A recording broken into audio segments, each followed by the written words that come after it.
boas-vindas a todo mundo que acompanha a nossa série Conjugalidade. Hoje marca um momento muito especial, pois estamos chegando ao nosso 4º episódio. É isso mesmo, olá para toda a nossa audiência. É sempre muito bom estar aqui e eu diria que hoje é um marco, né? Com certeza. Para quem está se juntando a nós agora nesta jornada, o nosso objetivo aqui é fazer um mergulho profundo, uma verdadeira exploração detalhada de uma obra que é simplesmente transformadora. Sem dúvida. Uma obra que muda a nossa lente sobre as relações. Exato. Estamos falando do livro Amar é Comportamento, do psicólogo Frank Ribeiro. E olha, desde os primeiros segundos da nossa conversa de hoje, a gente precisa deixar a tese central desse trabalho absolutamente cristalina para quem nos escuta. É fundamental. Não dá para avançar sem ter isso em mente. O foco total, a premissa inegociável da obra inteira está no verbo. Sim, no verbo amar, na ação, no dia a dia, no contínuo. E não naquele substantivo romântico, passivo que a gente chama de amor. Perfeito. A ideia que guia cada página é exatamente o que está no título da obra. Amar é comportamento. Isso. E aqui na nossa série, cada tópico deste livro se transforma em um mergulho dedicado, um episódio próprio. Exatamente. E é muito importante situar a nossa audiência de onde a gente está nesse vasto mapa que o autor desenha. Nós ainda estamos navegando pelo capítulo 1 da obra. E que capítulo, hein? Nossa, sim. Ele carrega um título de peso que é A Complexidade de Ser Humano. Para dar uma dimensão da densidade desse material para quem acompanha a série, esse capítulo inicial é tão, mas tão rico que vai render 11 análises no total. 11 episódios só para o primeiro capítulo. Isso já diz muito sobre a profundidade do negócio. Diz tudo. E hoje, no nosso 4º episódio, vamos focar em um tópico que francamente define a experiência humana. Ele dita as regras de qualquer convivência. O tópico é linguagem, bênção e maldição humana. Uau! O título por si só já é um soco no estômago, sabe? É forte. O que faremos hoje é aplicar os fundamentos essenciais da filosofia da linguagem diretamente à conjugalidade. O que falamos, como falamos e, o mais importante, por que falamos o que falamos. Certo, vamos desempacotar isso, porque traz uma perspectiva muito interessante. Quando a gente ouve falar em filosofia da linguagem, parece algo super distante, né? Restrito ali ao mundo acadêmico. Parece teoria pura. Mas a nossa conversa de hoje tira isso da teoria e joga na sala de estar de um casal. É um olhar cuidadoso para a natureza, para a origem e para o uso da comunicação. A filosofia da linguagem estuda como as palavras se referem ao mundo e como comunicam sentidos. Trazendo isso para o casamento, o foco precisa estar na significação, no uso social e na compreensão mútua. Exato. E o livro mostra que a linguagem molda a nossa compreensão da realidade de uma forma muito específica, ancorada naquilo que nos torna únicos. E o que nos torna únicos entre todas as espécies. O uso do simbólico. O simbólico. Aí que a coisa fica séria. Esse é o ponto de partida perfeito. De todos os seres vivos, a única espécie que simboliza é a humana. O cachorro late para avisar de um perigo imediato, o pássaro canta para acasalar, mas só nós, humanos, criamos símbolos complexos. E o que é fascinante nisso, e a obra detalha muito bem, é o peso desse conceito na prática da vida a dois. Porque nós simbolizamos, o relacionamento afetivo ganha uma dualidade extrema. É por causa do símbolo que o casamento pode ser o cenário dos mais belos cantos poéticos, de uma intimidade construída em códigos que só o casal entende. Aquela piada interna, aquele olhar através da sala lotada. Nossa, sim. Aquele olhar que já diz, tipo, vamos embora daqui agora. Exatamente. Mas, pela mesma via, essa capacidade de simbolizar pode transformar a relação num labirinto muito sombrio e perigoso. Pensemos no impacto de um simples suspiro no meio de uma conversa na cozinha, ou de cruzar os braços durante uma discussão. Não é apenas ar saindo dos pulmões, né? Não mesmo. Existe um símbolo ali. Um suspiro pode significar exaustão, pode ser desprezo profundo, ou até um pedido de socorro mudo. É uma faca de 2 gumes assustadora. As palavras, os gestos, têm o poder de construir um refúgio totalmente seguro para o parceiro, mas também podem erguer muros que a pessoa simplesmente não consegue atravessar. E a obra usa uma analogia bíblica muito forte para ilustrar esse lado perigoso da linguagem. Sim, a analogia do livro de Tiago. Isso, Tiago, capítulo 3. O que chama muita atenção da gente nessa passagem que o autor recorta não é a religiosidade do texto em si, mas a observação brutal do comportamento humano que tem ali. A língua não é descrita como um órgão como anatomia. De jeito nenhum. Ela é descrita como um comportamento ativo. O texto diz que ela é um mal irrefreável, cheia de peçonha mortal. Quando o livro enfatiza a palavra peçonha, nós estamos falando literalmente de veneno, veneno sendo injetado no outro. E se a gente conectar isso a um quadro maior, a análise psicológica que o autor faz dessa analogia fica ainda mais rica. O que é fascinante aqui é que o livro liga essa ideia de peçonha, de veneno mortal, a uma recomendação muito específica do apóstolo Paulo a Timóteo. Ah, recomendação sobre não ter uma língua dobre. Isso mesmo, a recomendação de não ter uma língua dobre. O termo grego original, que é mediologos, ganha uma tradução contundente e brilhante no livro. O autor traz que isso significa não ter uma língua fendida, ou seja, não ter uma língua de cobra venenosa. Língua de cobra. Isso é muito visual. É visual e é muito prático. Trazendo isso para a psicologia moderna, para a rotina ali de um casal dividindo contas e tarefas, essa língua de cobra representa a comunicação dúbia. É agressividade passiva. Aquele famoso morde e assopra. Exatamente. É o gaslighting, onde a pessoa diz algo com a clara intenção de confundir ou de ferir o parceiro, mas mantendo uma fachada de total inocência. A palavra que sai da boca, com essa língua fendida, é indissociável de como a pessoa anda ou se comporta na relação. Faz todo sentido se pensarmos na quantidade de mensagens ocultas que são trocadas todos os dias numa casa. Aquele... ah, não foi nada, mas dito com um tom de voz super cortante, sabe? Que na verdade significa, você deveria saber muito bem o que fez de errado. É a peçonha disfarçada de normalidade. Exato. A obra deixa claro que a linguagem é o volante do nosso comportamento. Tem um trecho que menciona que aquele que não tropeça na palavra é capaz de refrear todo o corpo.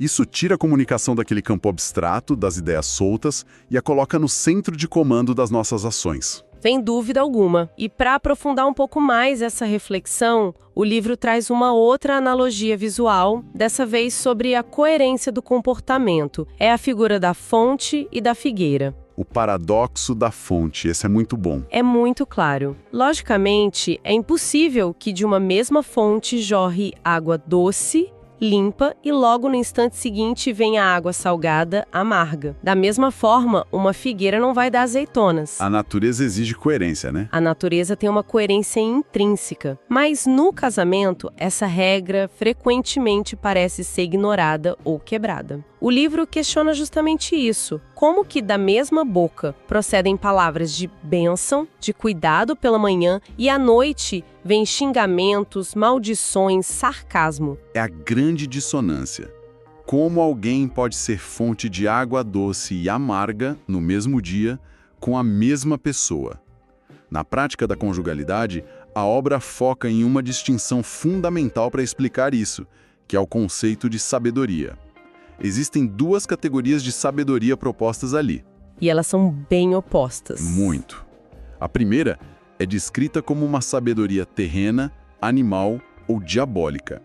E olha, os traços dessa postura são facilmente reconhecíveis em quase qualquer discussão de relacionamento que sai do controle. Com certeza. Ela é marcada, segundo o texto, por ciúme amargo, por sentimento faccioso e por confusão. É aquele tipo de discussão onde o objetivo não é resolver o problema do casal. O objetivo é vencer o outro. É destruir o argumento do outro a qualquer custo. É um instinto puro de autopreservação que acaba transformando o parceiro em um adversário, um inimigo na trincheira. Onde existe esse tipo de comportamento verbal, que é ancorado nessa sabedoria terrena, o resultado que o livro garante é um só: a confusão. O caos total dentro de casa. Caos. Em contraposição a isso, a obra apresenta a sabedoria do alto, que é descrita como pura, pacífica, moderada e tratável. Mas o mais importante, a conexão de impacto que a gente precisa fazer aqui, é o resultado prático disso. Qual é o produto dessa sabedoria? O comportamento que resulta dessa sabedoria superior produz paz. Mas ele produz paz para aqueles que promovem a paz. O autor frisa isso. Promover a paz não é engolir sapos, não é assumir um silêncio passivo de quem desistiu de lutar. É uma ação. E isso nos leva de volta à tese principal da obra e o grande refrão desta nossa série. Casamento é ato de significado. Amar é comportamento. Amar é verbo. Verbo, ação. A grande missão diária de duas pessoas que assinam um papel e decidem dividir a vida é, essencialmente, promover o casamento. É usar a linguagem como ferramenta de construção para desescalar os conflitos. Mas, claro, falar aqui no microfone é fácil.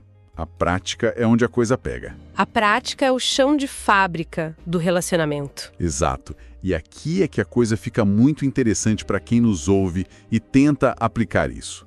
Para entender como essa promoção da paz falha no dia a dia, a obra traz uma ideia muito prática sobre a dose. Sabe aquela máxima velha de que a diferença entre o veneno e o remédio é a dose? A máxima de Paracelso. Perfeita para esse contexto. Pois é. Na comunicação, a língua destemperada é o veneno. O conceito do destempero é brilhante. A obra faz referência a Colossenses 4, versículo 6, que aconselha que a palavra seja sempre temperada com sal. Se a gente trouxer isso para a realidade de cozinhar um prato, a metáfora da linguagem fica muito cristalina. Fica mesmo. O sal não é o ingrediente principal da receita. Não, mas ele realça o sabor de tudo. Ele conserva o alimento. A dose certa de tempero faz a comunicação brilhar, cria a conexão. Mas o que acontece se a mão pesar e cair sal demais na panela? Estraga tudo na hora. A comida vira veneno, fica intragável. E numa discussão de relacionamento, uma palavra sem o tempero adequado, sem a medida certa de empatia, sem o timing correto, e timing é crucial, vira veneno na hora. Adoece a relação imediatamente. E o livro do psicólogo Frank Ribeiro traz um exemplo prático incrível sobre isso. Ele observa, a partir da experiência dele, que esse destempero constante costuma aparecer muito na forma de falar. No volume, né? Isso. A obra aponta uma reclamação muito comum na vida 2, que aparece com frequência como uma queixa das mulheres em relação aos homens, que é o falar gritando. O falar gritando é um clássico destempero. E o livro crava uma frase de efeito sobre isso que deveria ser, sei lá, moldurada e colocada na parede da sala. Ele diz: no grito, ninguém ganha. No grito, ninguém ganha. Porque a mecânica do grito é contraproducente. É puramente biológica a reação. Como assim biológica? Pensa bem, quando alguém altera o volume e começa a gritar, a mensagem original, seja a dor de não ter sido ajudado, a frustração com uma conta, a necessidade não atendida, tudo isso se perde por completo. A única coisa que o cérebro da outra pessoa processa naquele volume é a agressão, é a ameaça iminente. O cérebro entra em modo de defesa na hora, luta ou fuga. Exato. O grito aciona as defesas do organismo. É por isso que o autor bate tanto na tecla da arte de saber responder. Devido a essa extrema dependência que temos do outro, saber como responder não é uma questão de elegância, é uma condição de sobrevivência no relacionamento. É vital. E quando a gente fala sobre essa dependência da comunicação, isso nos obriga a mudar um pouco o foco e dar um passo atrás. A gente precisa entender por que somos tão absurdamente dependentes do que o outro fala. Porque a gente não consegue simplesmente, sei lá, ignorar o grito, virar as costas e seguir a vida sozinho, blindado. Essa é a grande pergunta filosófica. E a obra responde isso de forma magistral. Sim, o autor constrói uma escada evolutiva, uma estrutura fascinante sobre a natureza e a complexidade humana. Vamos subir essa escada juntos, para quem nos acompanha. O primeiro degrau que o livro estabelece é que nós somos seres biossociais, ou seja, biologicamente não podemos viver sós. A relação social é condição de sobrevivência da espécie. Ninguém sobrevive aos primeiros anos de vida sem um grupo. Mas a gente não para aí. Se conectarmos isso a um quadro maior, a obra adiciona a próxima camada. O segundo degrau nos mostra que o ser humano é um ser psíquico. E o que muda quando viramos seres psíquicos? Muda tudo. Significa que o ser humano fala consigo mesmo. Temos o diálogo interno.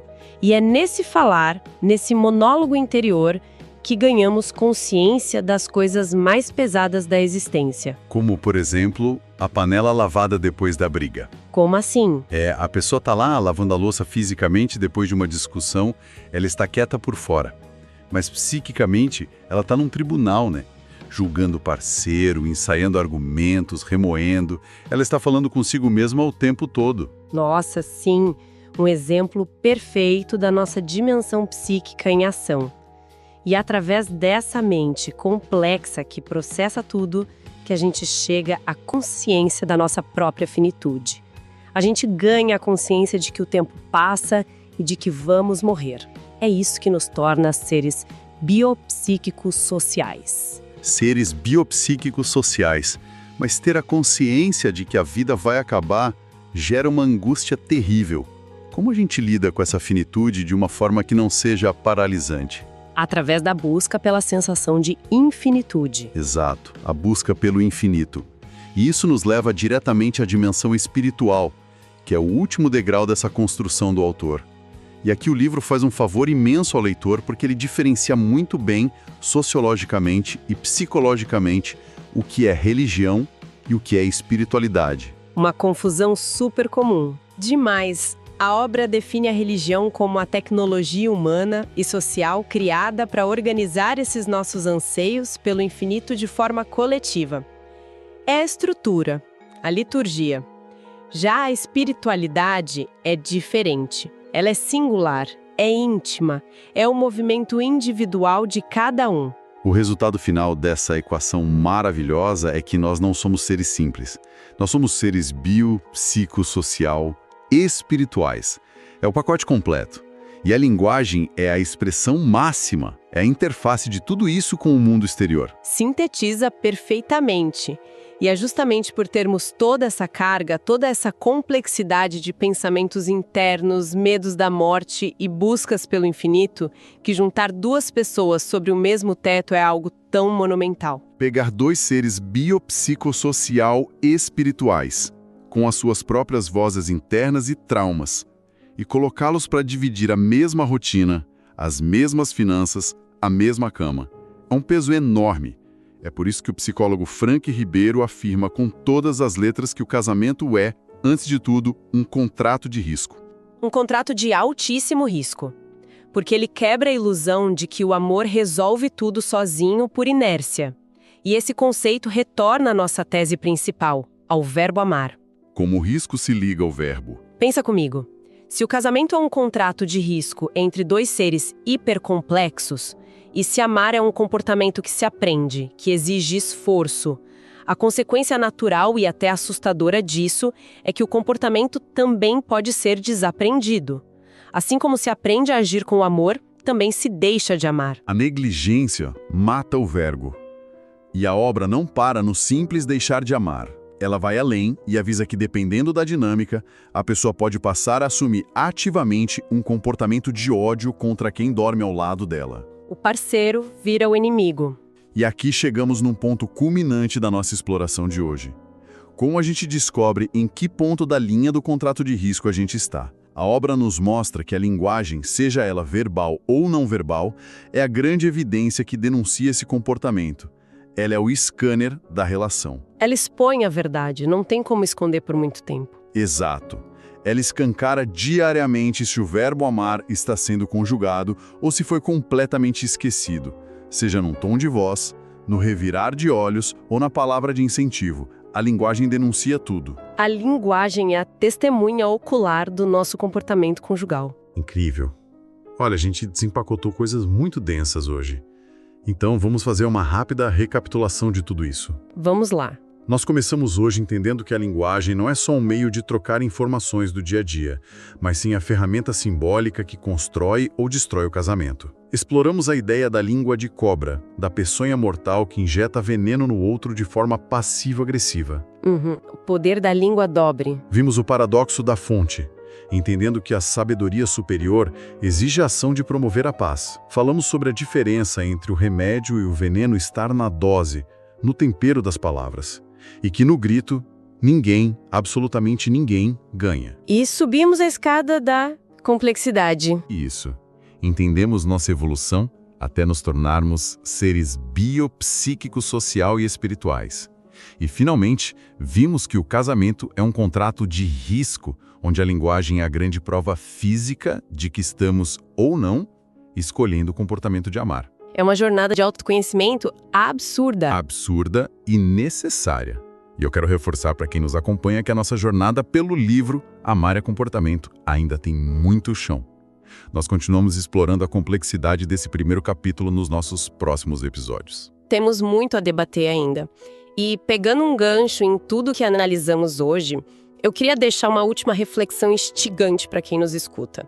Algo que não é respondido diretamente nessa seção da obra, mas que nasce de toda essa visão sobre o comportamento e a linguagem não verbal. Fico curioso. Qual a reflexão? A obra nos mostra que a linguagem denuncia nosso comportamento, seja verbal, no grito destemperado, ou não verbal, no cruzar de braços. Mas a reflexão que fica é a seguinte: num contrato de risco tão intenso como o casamento, onde as palavras podem ser peçonha mortal, o que acontece com a realidade simbólica do casal quando a linguagem não verbal se transforma num silêncio absoluto e punitivo? Nossa, o famoso tratamento de gelo. Exatamente. Se amar é comportamento, se é promover ativamente a paz e a conexão, será que a recusa sistemática e fria em se comunicar não seria, no fim das contas, o veneno mais silencioso e letal de todos para a relação? Uma pergunta que muda o peso de qualquer briga de casal. O silêncio como o veneno mais letal. Com essa provocação profunda para nossa audiência digerir durante a semana, a gente encerra nossa análise de hoje. Um agradecimento imenso pela companhia de quem ouviu esta imersão até o fim. Continuem observando a própria linguagem e o próprio comportamento. Nos encontramos no próximo episódio da série Conjugalidade. Até lá! Uma pergunta que muda o peso de qualquer briga de casal. O silêncio como o veneno mais letal. Com essa provocação profunda para nossa audiência digerir durante a semana, a gente encerra a nossa análise de hoje. Um agradecimento imenso pela companhia de quem ouviu esta imersão até o fim. Continuem observando a própria linguagem e o próprio comportamento. Nos encontramos no próximo episódio da série Conjugalidade. Até lá!